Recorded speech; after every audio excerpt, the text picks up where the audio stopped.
تعظیم کی ہے جس نے محمد کے نام کی۔ معزز سامعین کرام، اللہ تبارک و تعالیٰ کا بڑا فضل اور احسان ہے کہ اللہ تعالیٰ نے ہمیں دین حنیف کا متبع بنایا۔ دین حنیف وہی دین ہے جو تمام انبیاء علیہم الصلاۃ والسلام کا دین رہا ہے۔ ہر نبی نے اپنی امت کو ایک اللہ کی عبادت کا حکم دیا، تبلیغ کی اور دعوت دی۔ توحید میں اور اللہ کو ایک ماننے میں کسی بھی طرح کا اختلاف نہیں ہے، اور کسی نبی کے زمانے میں اور کسی نبی کی شریعت میں اس میں ذرا بھی لچک اور نرم پہلو نہیں رکھا گیا۔ ہر نبی کی شریعت میں اپنی امت کو یہی کہا گیا، قولوا لا الہ الا اللہ تفلحوا، کہ اے لوگو اللہ کو ایک مان لو، کامیاب ہو جاؤ گے۔ دین کی بنیاد اسی توحید پر ہے، باقی اس کے نیچے جو احکام ہیں اس میں اگر کمی بیشی ہوتی ہے تو اللہ کی ذات سے امید ہے کہ اللہ تعالیٰ ان کو معاف کر دے۔ لیکن جو بنیادی چیز ہے جس کے ارد گرد اسلام کے احکام گھومتے ہیں، اسی کے اندر اگر کچھ کمزوری آ گئی تو پھر وہ ایمان ہی نہیں۔ تو توحید کے اندر کسی بھی نبی کی شریعت میں کمی بیشی کو روا نہیں رکھا گیا، اور اس امت محمدیہ میں بھی سب سے زیادہ زور جس بات کا دیا جاتا ہے وہ یہی ہے، توحید کا عقیدہ۔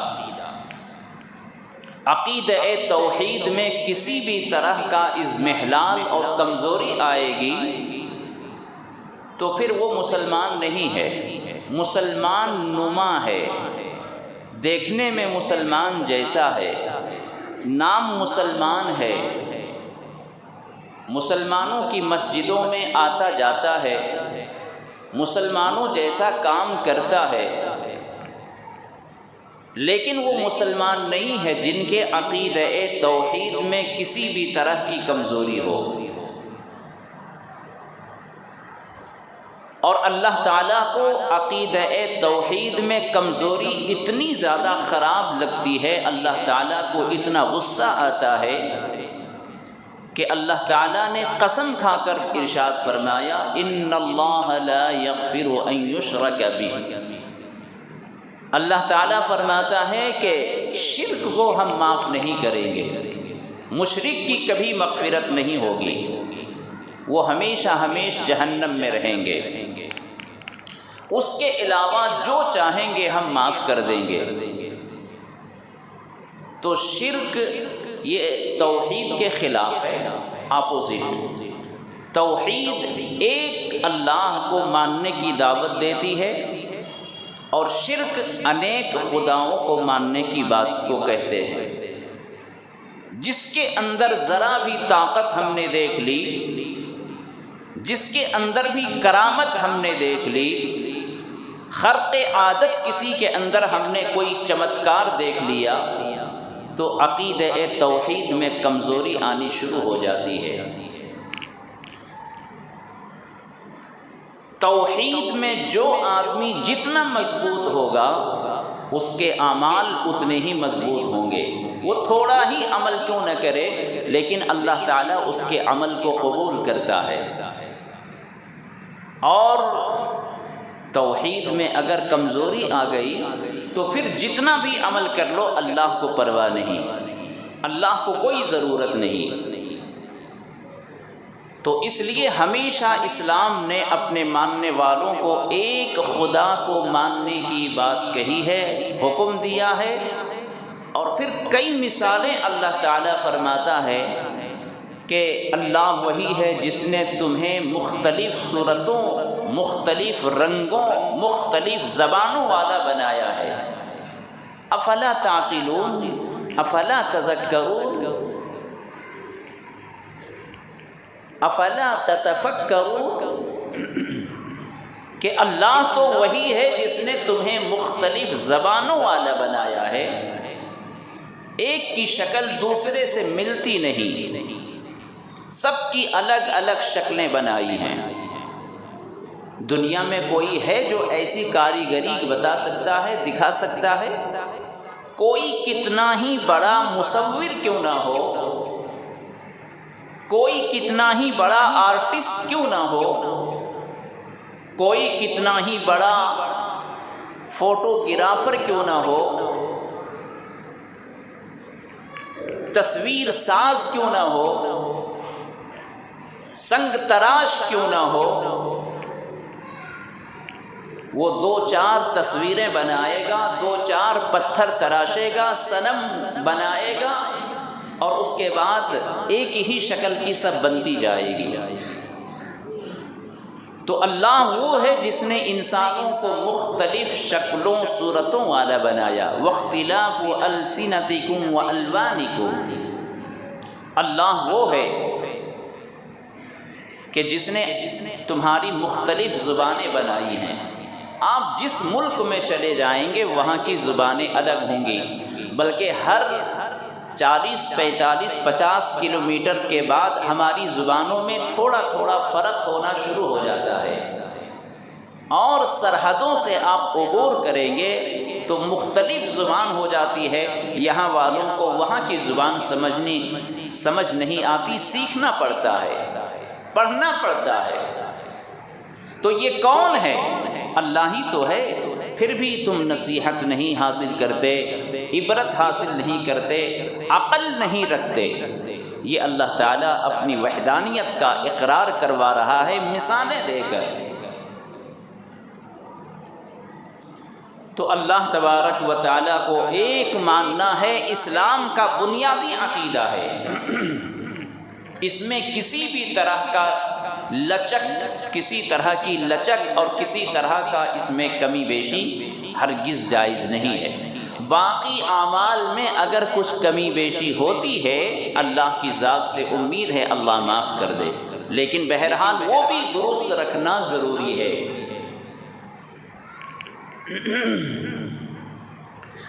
انسانوں کی زندگی میں 3 دن بہت اہمیت کے حامل ہوتے ہیں۔ انسان کی زندگی میں 3 دن بہت اہمیت کے حامل ہوتے ہیں، بہت قیمتی ہوتے ہیں۔ ایک دن وہ جب انسان دنیا میں آتا ہے، انسان دنیا میں آتا ہے، آتے ہی اللہ تعالیٰ اس کے بارے میں لکھ دیتا ہے کہ یہ دنیا میں کتنے دن زندہ رہے گا، اس کی عمر کتنی ہوگی، یہ کتنا کھائے گا، کتنا کمائے گا، رزق اس کو کتنی دی جائے گی، اور یہ شقی ہوگا یا سعید ہوگا، نیک بخت ہوگا یا بدبخت ہوگا۔ یعنی دنیا میں جینے میں جن جن چیزوں کی ضرورت پڑتی ہے وہ لکھ دیا جاتا ہے، روٹی کپڑا مکان، عمر کتنا دن زندہ رہے گا، اور آخر میں جب اٹھایا جائے گا تو یہ سعید ہوگا، نیک بخت ہوگا، یا شقی ہوگا، بدبخت ہوگا، یہ لکھ دیا جاتا ہے۔ تو انسان جس دن پیدا ہوتا ہے وہ دن بہت اہمیت کا دن ہوتا ہے انسان کے لیے، چونکہ اسی سے اس کی بنیاد رکھی جائے گی۔ اچھے لوگوں میں یہ بچہ ہوگا یا برے لوگوں میں وہ بچہ ہوگا، اس کی تقدیر لکھ دی جاتی ہے۔ اور دوسرا دن جب وہ قبر کے اندر جائے گا، پتہ نہیں کامیاب ہو کر جائے گا یا ناکام ہو کر جائے گا۔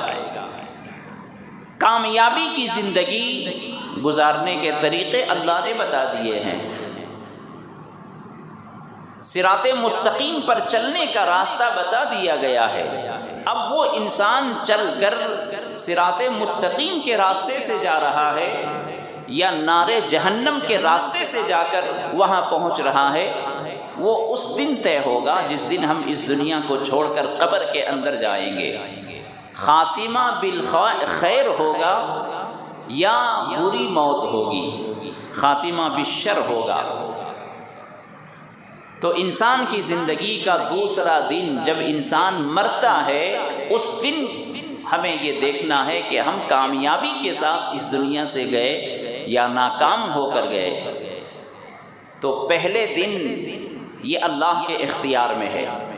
جس دن بچہ پیدا ہوتا ہے اس انسان کا کوئی اختیار نہیں کتنے دن وہ زندہ رہے گا اور کتنی اس کو روزی ملے گی، وہ شقی ہوگا یا سعید ہوگا، انسان کا کوئی بس نہیں، انسان بے اختیار ہے، اللہ کی مرضی ہے وہ۔ لیکن دوسرا دن جو انسان مر رہا ہے وہ کامیابی کے ساتھ مر رہا ہے یا ناکامی کے ساتھ مر رہا ہے، زندگی اس نے کیسے گزاری، یہ ہمارے اختیار میں ہے۔ انسانوں کو اختیار دیا ہے اللہ تعالیٰ نے کہ ہم اچھے لوگوں کی زندگی گزاریں، صحابہ کرام والی زندگی گزاریں، شریعت و سنت کے مطابق زندگی گزاریں گے، خاتمہ بالخیر ہوگا، اچھی موت آئے گی، اچھی موت ملے گی، کامیابی والی موت ملے گی، فرشتے استقبال کرتے ہوں گے، جنت کی حوریں انتظار کرتی ہوں گی، اللہ کے فرشتے استقبال کے لیے فرش راہ بنے ہوں گے، جنت آپ کے لیے منتظر ہوگی کامیابی والی زندگی میں۔ اور اگر ناکامی والی زندگی گزاری اور بری موت مرے تو جہنم کے فرشتے، عذاب دینے والے فرشتے منتظر ہوں گے، جہنم کے عذاب، وہاں کے درندے، وہاں کی آگ، بچھو، سانپ، اژدہے اور طرح طرح کی مصیبتیں وہاں منتظر ہوں گی کہ وہ میری غذا کب آئے کہ ہمارا پیٹ بھرے۔ تو یہ دو دن، ایک پیدائش کا دن، دوسرا وفات کا دن، اور تیسرا دن ہے جب اللہ کے سامنے ہم کھڑے ہوں گے۔ وَأَمَّا مَنْ خَافَ مَقَامَ رَبِّهِ وَنَهَى النَّفْسَ عَنِ الْهَوَىٰ، جب انسان دنیا سے جائے گا اور دوبارہ اللہ کے پاس کھڑا کیا جائے گا، وہ تیسرا دن ہے۔ تو تین دن، ایک پیدائش کا دن، دوسرے موت کا دن، تیسرے بعث بعد الموت، قیامت میں اللہ کے سامنے دوبارہ کھڑے کیے جانے کا دن۔ یہ تین دن بہت اہمیت کے ہیں، بہت اہمیت کے ہیں۔ تو پہلا دن پیدائش کا دن کیسا ہوگا، اس میں ہم بے بس ہیں، اور آخری دن اللہ کے سامنے ہم کیا کر سکتے ہیں؟ اللہ کے سامنے تو فرشتے بھی بالکل خاموشی کے ساتھ صف باندھے ہوئے، مہر بلب، زبان پر مہر لگی ہوگی، کسی کو کچھ کہنے کی جرأت نہ ہوگی، تمام انبیاء پریشان ہوں گے، نفسی نفسی کے عالم میں ہوں گے، اس میں ہمارا بس کیا چلے گا؟ تو پیدائش کا دن بھی انسان کے بس میں نہیں ہے، اور بعث بعد الموت، قیامت میں دوبارہ اٹھائے جانے کا دن، وہ بھی انسان بے بس ہے۔ اختیار ہے تو بیچ والے زمانے میں جو ہم دنیا میں بھیجے گئے ہیں اور موت کے دن تک جو ہمیں مہلت دی گئی ہے، اس دن میں ہم چاہیں تو اپنے دونوں دنوں کو، یعنی پیدائش والے دن کو اور آخرت والے دن کو ہم کامیاب کر سکتے ہیں۔ ہماری تقدیر جو پہلے لکھی جا چکی ہے، اور دوبارہ جو ہم قیامت کے دن اٹھائے جائیں گے، تو کیسے ہم اٹھائے جائیں گے؟ مہمان بن کر اٹھائے جائیں گے یا قیدی بن کر ہم اٹھائے جائیں گے؟ ہم ان پہلے دن کو اور تیسرے والے دن کو ہم بدلنے کے لیے اس دوسرے والے دن میں اللہ نے ہمیں اختیار دیا ہے۔ اب آپ یہ نہ سوچیں کہ جب تقدیر میں ہمارے لکھ دیا گیا ہے تو ہم کیا کر سکتے ہیں، نہیں، تقدیر کی دو قسمیں میں نے کبھی عرض کیا تھا کہ ایک تقدیر مبرم ہے جس کو ہم نہیں بدل سکتے، کوئی نہیں بدل سکتا، اللہ تعالیٰ نے جو لکھ دیا ہے وہ ہو کر رہے گا، لیکن ایک تقدیر معلق ہے، تقدیر معلق یعنی اللہ تعالیٰ نے ڈھیل دی ہے کہ اگر تم نے یہ کام کر لیا تو تقدیر ہم ہی بدلیں گے، اگر تم نے ایسا کر دیا تو ایسا ہوگا، اگر یہ کیا تو ایسا ہوگا۔ تو تقدیر معلق جس کو کہا جاتا ہے، انسان اپنے افعال، اعمال اور نیکیوں کے ذریعے سے اپنی اس تقدیر کو بدلوا سکتا ہے اللہ سے۔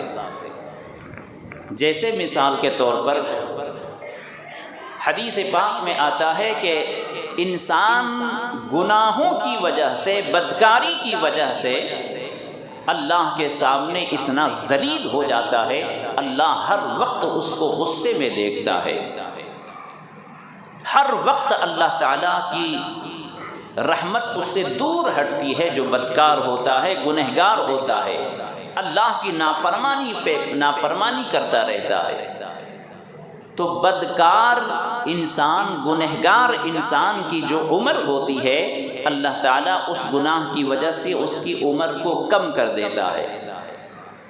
تو بدکاری کی وجہ سے انسان کی عمریں کم ہوتی ہیں، یہ حدیث میں ہے۔ اگر کوئی بار بار کوئی گناہ کرتا ہے، بدکاری کرتا ہے، تو اس کی عمر کم ہو جاتی ہے۔ اور اگر کوئی والدین کی خدمت کرتا ہے، والدین کی خدمت کرتا ہے، والدین کی مزاج پرسی کرتا ہے، اللہ تعالیٰ اس کی عمر کو بڑھا دیتا ہے۔ دونوں حدیث پاک میں ہے۔ تو عمر جو ہماری لکھی ہوئی ہے، اللہ نے فرمایا کہ اگر یہ کرو گے تو بڑھا دیں گے، یہ کرو گے تو گھٹا دیں گے۔ انسان اپنی زندگی میں جو چاہے کرے، وہ خود مختار ہے اللہ کی طرف سے، لیکن اللہ تعالیٰ حساب کے دن ہم سے حساب لے گا کہ تم نے جو ہمارے افعال تھے، احکام تھے، وہ تم نے کیے یا نہیں۔ اور ایسا نہیں ہے کہ دنیا کی اس بھیڑ میں کبھی کبھی ہم پاس ہو جاتے ہیں، بھیڑ میں ہمیں پاس کر دیا جاتا ہے، چھوڑو کچھ نہیں ہوگا۔ اللہ کے پاس میدان حشر میں اولین و آخرین کا اجتماع ہوگا، تمام انس و جن وہاں جمع ہوں گے، وہاں بھیڑ ہوگی، لیکن ایک بندہ بھی وہاں اللہ کی نظر سے غائب نہیں ہو سکتا۔ دنیا کی طرح سے نہ سوچیں کہ جس طرح ہم یہاں یوں ہی پاس ہو جاتے تھے، شب برات کی بھیڑ میں، شب قدر کی بھیڑ میں، رمضان کی بھیڑ میں، جیسے چاہے نماز پڑھے ہم گزر گئے، کوئی پوچھنے والا نہیں۔ اللہ کے پاس ایسا نہیں ہے۔ میدان حشر میں ہر شخص سے سوال ہوگا، ثم لتسألن یومئذ عن النعیم، ہر چیز کے بارے میں سوال ہوگا۔ جو ہم ٹھنڈا پانی پیتے ہیں، کھجور کھاتے ہیں، ایک ایک چیز کے بارے میں حساب ہوگا۔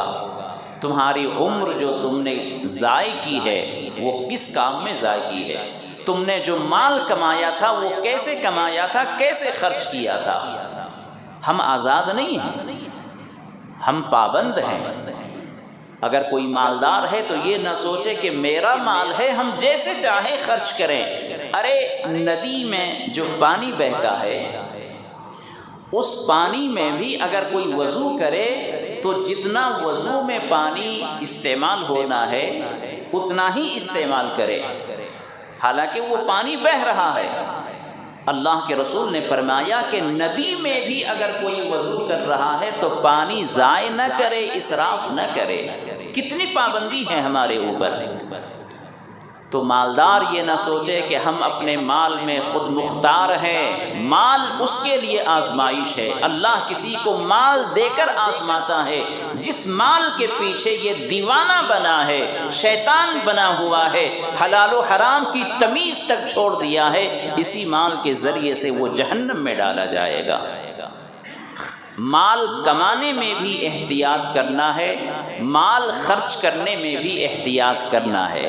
دونوں طرف سے، انکمنگ آؤٹ گوئنگ، دونوں طرف ہمیں توجہ دینا ہے کہ مال کیسے آ رہا ہے اور مال کہاں جا رہا ہے، تب جا کر یہ مال آپ کے لیے اللہ کی رضا کا سبب بنے گا، دخول جنت کا سبب بنے گا، اللہ کی خوشنودی کا سبب بنے گا۔ اگر آپ مالدار ہیں دوسروں کی مدد کریں، جنتی تو چاہیے نا، اللہ کی رضا ہی تو چاہیے نا۔ مال اپنے بال بچوں پر خرچ کرنا بھی صدقہ ہے، اپنے رشتہ داروں پر خرچ کرنا بھی صدقہ ہے، اور غریب مسکین یتیم محتاج ان پر بھی خرچ کرنا اللہ کی رضا کا سبب ہے۔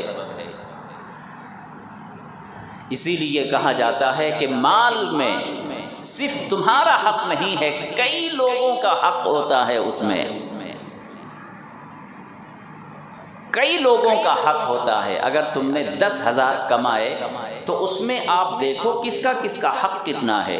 والدین ہیں تو ان کا بھی حق ہے، بیوی بچے ہیں ان کا بھی حق ہے، بھائی بہنیں ہیں اس کا بھی حق ہے، پڑوس ہیں ان کا بھی حق ہے، مسافر ہیں اس کا بھی حق ہے۔ کوئی ضرورت مند آپ کے دروازے پر آ گیا تو اس کا بھی حق ہے۔ پورے 10,000 آپ نے کمائے ضرور ہیں، لیکن اس میں کس کے حق حقوق ہیں وہ پہچاننا ضروری ہے۔ تو عرض یہ کر رہا تھا کہ اللہ تبارک و تعالی جو ہمیں 3 دن دیا ہے، ایک پیدائش کا دن بہت قیمتی دن، لیکن ہم مجبور ہیں، بے بس ہیں۔ دوسرا، جب ہم مریں گے تو مرنے سے پہلے جو زندگی ہمیں ملی ہے وہ بہت اہمیت ہے اس کی، اور ہمارے اختیار میں ہے، اور بعث بعد الموت یعنی میدان حشر میں دوبارہ ہم اللہ کے پاس کھڑے کیے جائیں گے، وہ بہت اہمیت کا دن ہے، لیکن اس میں بھی ہم مجبور ہوں گے۔ تو پہلے اور آخری دونوں دنوں کو کامیاب کرنا ہے تو ہمیں یہ بیچ والی جو زندگی ملی ہے ہم اس میں محنت کریں گے تو اللہ تعالیٰ کی طرف سے بشارت انعامات کی بارش ہوگی، اور وہ انعامات کی بارش کا دن مہینہ آنے والا ہے۔ 2 سال کے بعد ہم نے جو زخم کھائے ہیں اور عبادت کے لیے جو ہم ترستے رہے ہیں، اللہ تعالیٰ ایسا نہ کرے، دوبارہ ہمیں ایسا دیکھنا نصیب نہ ہو۔ اللہ تعالیٰ ہمیں رمضان کی جو رونقیں ہیں، رحمتوں کی جو بارشیں ہیں، ہمیں حاصل کرنے کی توفیق عطا فرمائے۔ تو عرض یہ کر رہا تھا میرے دوستو کہ جو ہم مال کماتے ہیں وہ سب کا سب ہمارا نہیں ہوتا، اس میں حقوق ہوتے ہیں۔ دوسروں کے لیے بھی آپ مفید بنے، صرف اپنے لیے اگر کوئی جیتا ہے وہ جینا نہیں ہے، دوسروں کے لیے بھی جیو۔ آپ ایسا بنو کہ دوسرے آپ کو دیکھیں تو خوش ہو جائیں، آپ ایسے بن کر گزرو کہ دیکھنے والے یہ سوچیں کہ واہ کتنا شاندار آدمی ہے، اس کی آنکھیں ٹھنڈی ہو جائیں، اس کے دل میں آپ کی محبت مچلنے لگے، آپ سے بات کرنے کے لیے، آپ سے ملاقات کے لیے، 2 بات آپ سے کرنے کے لیے وہ ترسے۔ ایسے بنے، ایسے نہ بنے کہ اگر آپ کسی راستے سے گزر رہے ہوں اور دیکھ کر آپ کو راستہ چینج کر دے، راستہ بدل دے، اتنے خراب نہ بنو۔ اللہ کے رسول صلی اللہ علیہ وسلم نے ایک مرتبہ حضرت ابن عباس رضی اللہ عنہ سے فرمایا کہ کیا میں تمہیں بتاؤں کہ دنیا میں سب سے برا آدمی کون ہے؟ انہوں نے کہا اے اللہ کے رسول ضرور بتائیں۔ تو انہوں نے فرمایا، اللہ کے رسول صلی اللہ علیہ وسلم نے فرمایا کہ جو شخص اکیلا کھاتا ہو اور اپنے ماتحتوں کو ترساتا ہو، مارتا ہو، تکلیفیں دیتا ہو، بہت برا آدمی ہے۔ یعنی کمایا اور اکیلا ہی کھا رہا ہے، جو ان کے ملازمین ہیں، جو ان کے ماتحت کام کرنے والے ہیں، جو ان کے نوکر ہیں، جو ان کے کارخانے میں کام کرنے والے ہیں، جو ان کے اداروں میں کام کرنے والے ہیں، ان کی پرواہ نہیں کرتا، یہ بہت برا آدمی ہے۔ اللہ کے رسول صلی اللہ علیہ وسلم نے سرٹیفکیٹ دے دی ہے کہ یہ آدمی چاہے جتنا کما لے، اگر اکیلے کھاتا ہے اور اپنے ماتحتوں کا خیال نہیں کرتا تو بہت برا آدمی ہے۔ پھر آپ نے فرمایا کہ کیا میں اس سے بھی برا آدمی بتاؤں؟ اس سے بھی برا آدمی کون ہے؟ حضور صلی اللہ علیہ وسلم نے فرمایا کہ جو آدمی کسی سے بغض رکھتا ہو دل کے اندر، جو آدمی کسی سے بغض رکھتا ہو، کینہ رکھتا ہو، کپٹ رکھتا ہو، ٹینشن رکھتا ہو، کسی کے حسن و جمال کو دیکھ کر حسد کرتا ہے، کینہ رکھتا ہے، بغض رکھتا ہے، اور اس سے لوگ کینہ رکھتے ہیں، بغض رکھتے ہیں، تو یہ آدمی پہلے والے سے بھی برا ہے، اس لیے کہ بغض کا تعلق دل سے ہوتا ہے اور دل میں اللہ کی محبت آتی ہے، تو جس دل میں اللہ کی محبت نہیں وہ کچھ بھی کر سکتا ہے، بہت ہی برا آدمی ہے، پہلے والے سے بھی برا آدمی ہے۔ پھر حضور صلی اللہ علیہ وسلم نے فرمایا کہ اس آدمی سے بھی میں برا آدمی بتاؤں کون ہے؟ وہ آدمی جس سے خیر کی امید نہ ہو، جس سے خیر کی امید نہ ہو اور اس سے کسی کو کوئی نفع نہ ہو اور اس سے شر کا اندیشہ ہو، اس سے تکلیف پہنچنے کا اندیشہ ہو، یعنی خیر اور نفع کو ملنے کی امید ہے ہی نہیں، الٹا ان سے تکلیف کی اور اس سے نقصان کا اندیشہ ہے، یہ آدمی ان دونوں سے بھی برا آدمی ہے۔ یہ بہت سوچنے کی بات ہے کہ آپ اتنے برے ہو گئے کہ آدمی نے یہ آپ کے بارے میں سوچ لیا کہ اس آدمی سے کیا بولوں، کوئی فائدہ نہیں ہے۔ یعنی اگر کسی نے یہ ایسا سوچ لیا کہ بھائی ان سے کیا بولنا، بولنے سے بہتر ہے نہ بولنا، ان سے امید ہی نہیں ہے، یعنی امید اگر کسی سے ختم ہو جائے، نفع کی امید نہیں، خیر کی امید نہیں، الٹا اگر ہمیں ان سے مانگ لیا یا کہہ دیا تو کہیں وہ کچھ اور نہ سمجھ لے، کوئی اور ایکشن نہ لے لے، کوئی اور مطلب نہ نکال لے، کہیں نقصان نہ پہنچا دے، شر نہ پہنچا دے۔ اللہ کے رسول نے فرمایا کہ یہ تیسرا ان دونوں سے بھی برا ہے۔ پھر اللہ کے رسول صلی اللہ علیہ وسلم نے فرمایا کہ کیا میں نہ بتاؤں کہ جو ان تینوں سے بھی برا آدمی ہے، تینوں سے بھی برا آدمی؟ صحابہ نے فرمایا کہ اللہ کے رسول ضرور بتائیں، تو حضور صلی اللہ علیہ وسلم نے فرمایا کہ وہ آدمی جو کسی کی لغزش کو، کسی کی خطا کو، کسی کی غلطی کو معاف نہ کرے۔ کتنا بدکار آدمی ہے یہ، اگر کسی سے کچھ غلطی ہو گئی، اس نے معافی مانگی، معذرت کر لی، تو تم معاف کر دو۔ معاف کرنا اللہ کی صفت ہے، معاف کرنا اللہ کو پسند ہے۔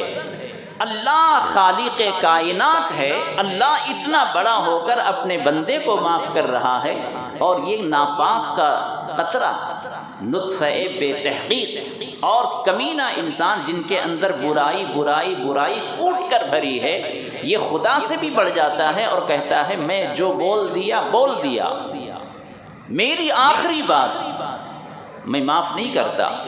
اس کمینے شخص کے بارے میں اللہ کے رسول نے فرمایا کہ ان اوپر والے لوگوں سے بھی یہ برا ہے، جو کسی کی غلطی کو معاف نہ کرے، اس کی معذرت کو قبول نہ کرے، اس کی کوتاہیوں کو درگزر نہ کرے۔ ایسا بہت موقع آتا ہے، آپ کسی ادارے میں ہیں، کسی اسکول میں ہیں، کسی مدرسے میں ہیں، کسی فیکٹری میں ہیں، کہیں آپ ملازمت کر رہے ہیں، کہیں دکان میں ہیں، تو یہ موقع آتا ہے، اگر اللہ نے آپ کو مالک بنایا ہے تو یہ صفت اپنے اندر پیدا کریں کہ اپنے ملازمین کے لیے نرم گوشہ رکھیں، اپنے نوکروں کے لیے نرم گوشہ رکھیں، ان کی غلطیوں کو نظر انداز کریں، ان کی غلطیوں کو معاف کریں۔ اللہ کے رسول صلی اللہ علیہ وسلم سے ایک مرتبہ صحابہ نے پوچھا، اے اللہ کے رسول، میں اپنے غلاموں کو کتنی بار معاف کروں؟ میں اپنے غلاموں کو کتنی بار معاف کروں؟ اللہ کے رسول صلی اللہ علیہ وسلم نے فرمایا دن میں 70 مرتبہ معاف کرو۔ ایک دن میں 70 غلطی کوئی کرتا ہے، لیکن اللہ کے رسول نے فرمایا کہ معاف کرو، معاف کرنے سے تم بلند ہو جاؤ گے، تمہارا قد اونچا ہو جائے گا، اللہ کی رضا تجھے حاصل ہوگی۔ اور اگر معاف نہ کرو گے دنیا کی نظر میں ذلیل ہوگے، بدترین آدمی بن جاؤ گے۔ تو اللہ کے رسول صلی اللہ علیہ وسلم نے جو فارمولہ بتایا ہے، برے لوگوں کو آپ پہچانیں، اور جو اپنے اندر یہ صفتیں رکھتا ہو اپنے اندر سے یہ بری عادتیں، بری خصلتیں دور کرے، جب جا کر آپ کا پہلا دن اور آخری دن بہتر بن سکتا ہے۔ اللہ کے رسول صلی اللہ علیہ وسلم نے جو احکامات دیے ہیں، جو شریعت اور سنت کا طریقہ ہے، اس پر عمل کریں گے تو ہم حقیقت میں مسلمان ہیں، ورنہ مسلمان نما ہیں، جس کی وجہ سے یہ حالات آتے ہیں۔ یہ نہ کہنا کہ مسلمان ہونے کی وجہ سے پریشانی آئی ہے، اعمال نہ کرنے کی بنا پر پریشانی آئی ہے۔ مسلمان جو ہوتے ہیں اللہ کی رحمت ان پر برستی ہے، لیکن جب ہم وہ کام نہیں کریں گے، مسلمانوں والے اعمال نہیں کریں گے، تو اللہ کو کوئی پرواہ نہیں ہے۔ اللہ تعالیٰ سے دعا ہے اللہ تعالیٰ ہم سب کو اعمال صالحہ کی توفیق عطا فرمائے۔ رمضان مبارک شروع ہونے والا ہے، ہمیں اس کی تیاری کرنی چاہیے، اور جو 2 سالوں میں جو کمی کوتاہی ہوئی ہے، ہم اس رمضان کی ایسی حفاظت کریں، ایسی مہمان نوازی کریں، اور ہم ایسے اللہ تبارک و تعالیٰ کی خوشنودی حاصل کرنے کی ہم کوشش کریں کہ ان 2 سالوں میں جو ہمیں کمی رہی ہے اللہ تعالیٰ اس رمضان کو بھرپائی کا ذریعہ بنا دے۔ وآخر دعوانا ان الحمد للہ رب العالمین۔